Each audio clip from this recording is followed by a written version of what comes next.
Why is Samsung called Samsung? You might think it's just a catchy Korean name, but it actually has a much deeper meaning. In Korean, Samsung literally means 3 stars. The company's founder believed those 3 stars represented something powerful: greatness, strength, and eternity. He wanted his company to last forever and shine brighter than its competitors. The surprising part? Samsung didn't start by making phones, TVs, or semiconductors. It started as a tiny trading company selling groceries, dried fish, noodles, and produce. So how did a small Korean export business become the world's largest smartphone manufacturer and one of the most valuable technology companies on Earth? That's the incredible story behind the name Samsung. To understand Samsung's name, we have to travel back to 1938. Korea was under Japanese rule, and business opportunities were limited. A 28-year-old entrepreneur named Lee Byung-chul decided to start his own trading company in the city of Taegu, now known as Taegu. He had only about 30,000 won in startup capital. The company was tiny. It employed around 40 people and exported local products like dried fish, vegetables, fruit, Korean noodles. There was nothing about electronics, nothing about smartphones, nothing about televisions. Just a small trading business trying to survive. Yet Lee had enormous ambitions. So why choose the name Samsung? The answer lies in Korean culture. The word Sam means 3. The word Sung means star. Together, Samsung means 3 stars. But why 3? In Korean tradition, the number 3 symbolizes something that is great, powerful, and complete. Stars symbolize permanence, brilliance, and longevity. Lee wanted his company to become large, powerful, everlasting. In other words, he wanted Samsung to shine forever. Looking back nearly 90 years later, it's hard to argue he wasn't successful. During the 1940s and 1950s, Samsung expanded steadily. Instead of sticking to exports, Lee entered completely different industries. He invested in sugar refining, textiles, insurance, retail, construction. Rather than becoming an expert in one thing, Samsung became involved in almost everything. This strategy eventually became common among large South Korean businesses known as chaebols. Unlike Western companies that specialize, chaebols often own businesses across many unrelated industries. Samsung was becoming exactly that. The 1960s changed everything. South Korea began rapid industrialization. The government encouraged companies to manufacture products instead of simply exporting raw goods. Samsung took advantage. It invested heavily in factories. The company expanded faster than ever. Then came the decision that would define its future.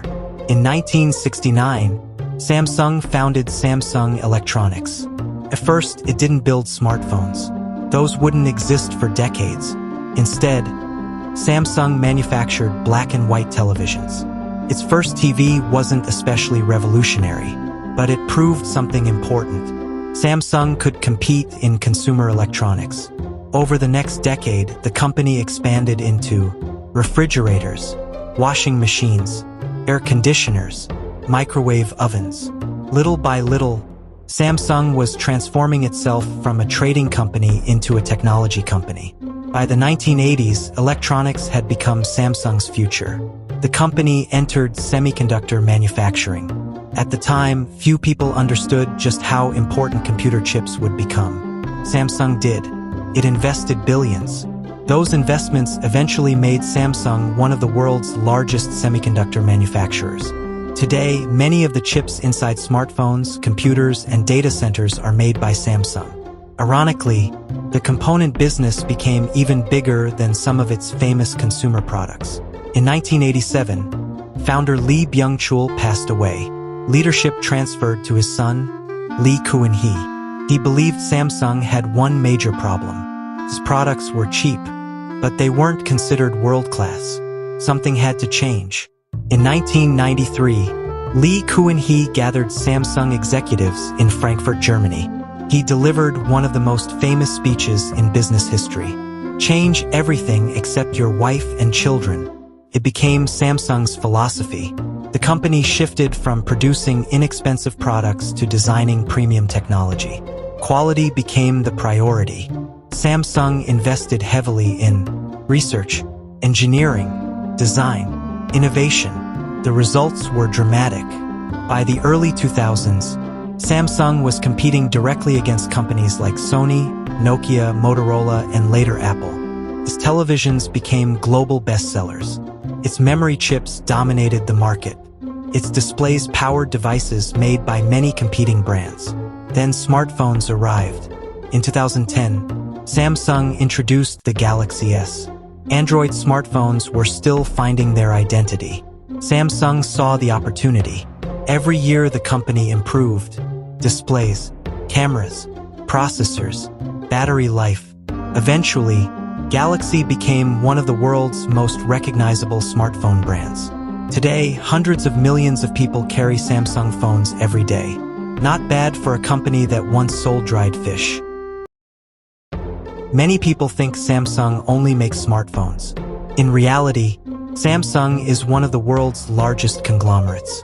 Its businesses include semiconductors, smartphones, TVs, home appliances, display panels, shipbuilding, construction, biopharmaceuticals, financial services.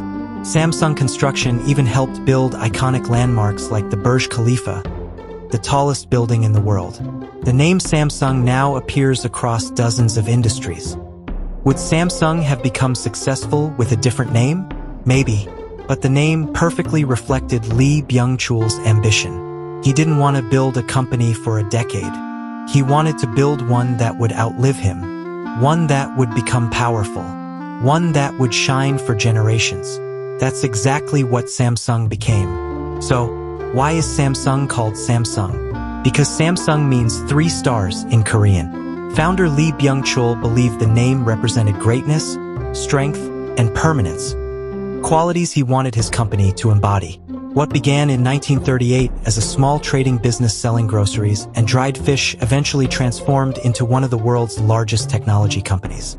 Nearly 9 decades later, those 3 stars still shine. And that's the remarkable story behind one of the most recognizable names in business. If you enjoyed discovering the story behind Samsung's name, you might also like our videos on Amazon, Apple, Nintendo, Starbucks, Pepsi, and IKEA. Subscribe to Behind the Brand Name, where every famous company has a story waiting to be uncovered.